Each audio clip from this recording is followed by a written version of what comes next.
25 de novembro, né? Às vezes a gente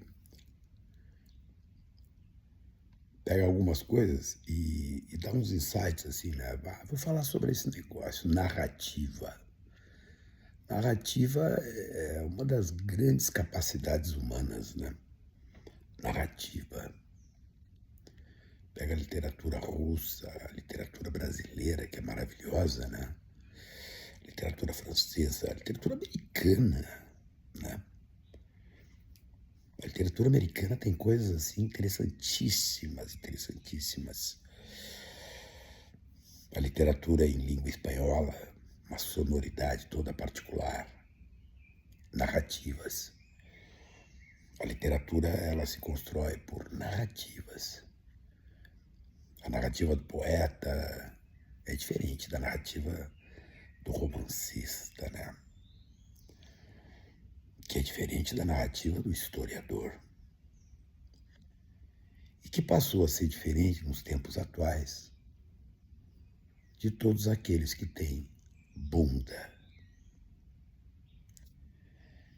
Olha, gente, cada um tem a sua própria bunda, assim como cada um se deu o direito de construir sua própria narrativa.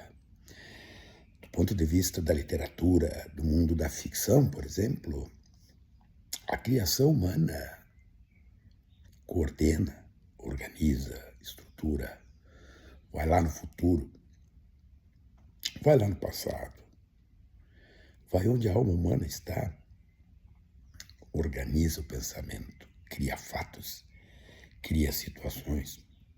Existem determinadas narrativas que são tão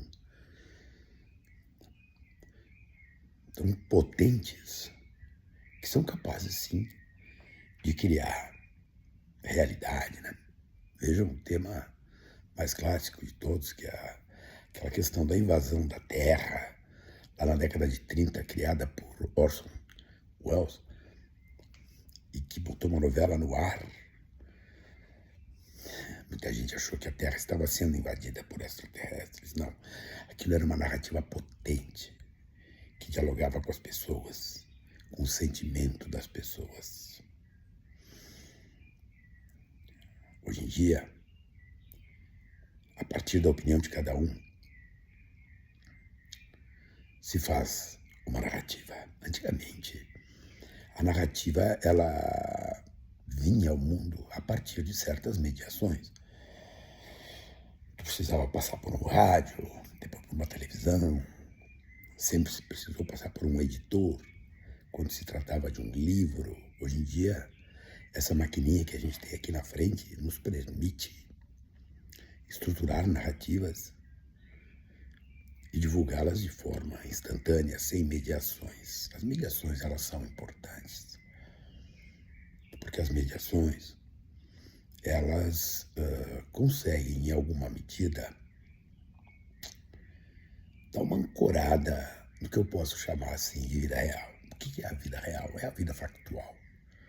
Pouco importa a opinião que tenhamos sobre ela, determinadas coisas são como são.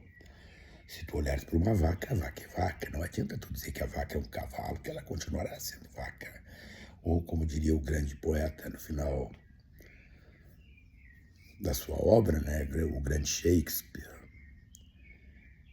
se mudares o nome da rosa, ela perderá o seu aroma? Não, né? Assim faz Humberto Eco, quando cria aquele romance majestoso chamado também O Nome da Rosa, mas a expressão vem de Shakespeare. Se mudares o nome da rosa, ela perderá o seu aroma? Não. Então, essas mediações com a vida real, elas são necessárias, elas são importantes, e elas se encontram fundamentalmente no mundo da educação, da cultura. Nos dias atuais, tu pega determinados cientistas políticos, determinados jornalistas, que por um motivo ou outro adquiriram capacidade para serem ouvidos. E entre um brioche e outro, entre uma taça de vinho, borbulhar no espumante, enche a boca e ataca, sem nenhum pudor, as políticas sociais de um Estado que é, do ponto de vista da vida real, aquele que ostenta das maiores desigualdades sociais do país. O cara vem entre um brioche e um espumante e diz absurdos gastos públicos com políticas sociais ineficientes. O Brasil está à beira, escutei agora de manhã na Bandeirantes, AM não, Bandeirantes, não é Band News, na Bandeirantes. O cara dizendo, o Brasil está como estava o governo Dilma, à beira da catástrofe. O cara disse isso, simplesmente disse isso. E está dito. Olhem para os seus entornos, ninguém precisa gostar de nada e nem de ninguém. Agora, quando a mentira toma para si esta maravilha humana, que é a capacidade de narrar a existência, é porque nós vamos muito mal, gente. Muito mal. E com pouquíssimas possibilidades de construção sadia do futuro, né? Veja o caso da tornozeleira do Bolsonaro. Todo mundo viu o que viu, todo mundo ouviu o que ouviu. E a tal de narrativa que vem sendo criada pelo bolsonarismo vai pegando algum tipo de corpo. Por mais que muitos bolsonaristas, vamos botar assim também, estejam envergonhados do que viram.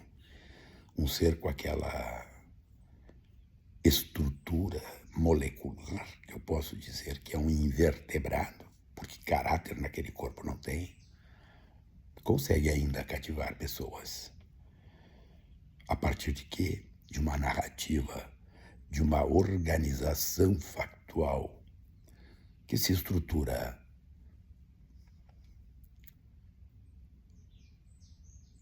a partir de uma questão simples. Como é que eu conto uma história? E aí, evidentemente, e aí não são incautos que embarcam na história, não. São as pessoas que são particularmente parecidas com aqueles que contam a história e com ela se identificam. E isso vale quando nós vamos perceber, por exemplo, os públicos que aderem à poesia, ao romance, que aderem ao conto, à crônica. São suas circunstâncias inerentes que determinam suas afeições a este ou aquele modo de contar a vida. Narrativas. O problema dessa nossa maquininha, das redes sociais, que não deveria ser um problema, porque isso aqui é um instrumento maravilhoso para a aventura humana, é que a opinião, seja ela qual for, a mais imbecilóide possível, adquire potência, adquire difusão e condiciona o agir humano. Vejam, assim como o celular aqui, vejam como as conquistas da humanidade têm a potência, desculpe repetir de novo, a potência de destruir a própria humanidade. Somos pródigos nisso. Somos pródigos. Mas, vamos lá. Vamos lá. O Brasil está entrando em 2026 pronto para fazer as suas escolhas, pronto para construir as suas narrativas. E acreditem, esta técnica, ela é usada pela direita, ela é usada pela esquerda, ela é usada por humanos.